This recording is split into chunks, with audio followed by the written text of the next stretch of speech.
ಪಣಂಬೂರಿನಿಂದ ಸುರತ್ಕಲ್ವರೆಗಿನ ಕರಾವಳಿ ಪ್ರದೇಶದ ಪರಿಸರದಲ್ಲಿ ಅತಿ ಅಗತ್ಯವೆನಿಸಿದ ಸಾಹಿತ್ಯ, ಸಂಸ್ಕೃತಿ ಮತ್ತು ಕಲೆ ಇವೆಲ್ಲವಕ್ಕೂ ಆಸರೆಯ ತಾಣವೆನಿಸುವ ವಿನೂತನ ಸಂಸ್ಥೆ ಅಂಗಣ ರಂಗ ಪ್ರತಿಷ್ಠಾನ ಚಿತ್ರಾಪುರ. ಇದರ ಕಾರ್ಯಕಾರಿ ಸಮಿತಿಯ ರಚನಾ ಸಭೆಯು ಸಂಸ್ಥೆಯ ಸ್ಥಾಪಕರಾದ ಅನಿವಾಸಿ ಯುವ ಸಂಘಟಕ ತಥಾ ಸಮಾಜ ಸೇವಕ ಹಾಗೂ ಸಾಂಸ್ಕೃತಿಕ ರೂವಾರಿ ಲೀಲಾಧರ್ ಬೈಕಂಪಾಡಿ ಬಹರೇನ್ ಅವರ ಅಧ್ಯಕ್ಷತೆಯಲ್ಲಿ ಸುರತ್ಕಲ್ ಹೋಬಳಿಯ ಚಿತ್ರಾಪುರ ಮಠದ ಸಭಾಂಗಣದಲ್ಲಿ ಜರುಗಿತು.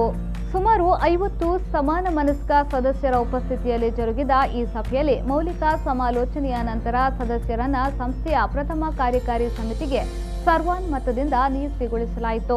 ಅಧ್ಯಕ್ಷರಾಗಿ ಲೀಲಾಧರ್ ಬೈಕಂಪಾಡಿ, ಉಪಾಧ್ಯಕ್ಷರಾಗಿ ಯೋಗೀಶ್ ಕಾಂಚನ್, ಪ್ರಧಾನ ಕಾರ್ಯದರ್ಶಿ ಸತೀಶ್ ಕೋಟ್ಯನ್, ಕೋಶಾಧಿಕಾರಿ ವೀರಾ ವಸಂತ್, ಯೋಜನಾ ಕಾರ್ಯದರ್ಶಿಗಳಾಗಿ ಧನರಾಜ್ ಬೈಕಂಪಾಡಿ ಮತ್ತು ಶೈಲೇಶ್ ಬೈಕಂಪಾಡಿ, ಮಹಿಳಾ ಸಂಘಟಕೀಯರಾಗಿ ಬೃಂದಾ ಕೊನ್ನಾರ್ ಮತ್ತು ಲೇಖಾ ಜಯಕರ್, ಸಲಹೆಗಾರರಾಗಿ ಪ್ರೊಫೆಸರ್ ಕೃಷ್ಣಮೂರ್ತಿ ಚಿತ್ರಾಪುರ ಮತ್ತು ಶಿವರಾಮ್ ಪಣಂಬೂರು, ಅಂತೆಯೇ ಸಮಿತಿಯ ಸದಸ್ಯರಾಗಿ ಪ್ರವೀಣ್ ಬೈಕಂಪಾಡಿ, ಸುನೀತ್ ಚಿತ್ರಾಪುರ, ಸಂಪತ್ ಸುವರ್ಣ ಮತ್ತು ಚಂದ್ರಹಾಸ್ ಸಾಲ್ಯನ್ ಅವರನ್ನ ಆಯ್ಕೆಗೊಳಿಸಲಾಯಿತು.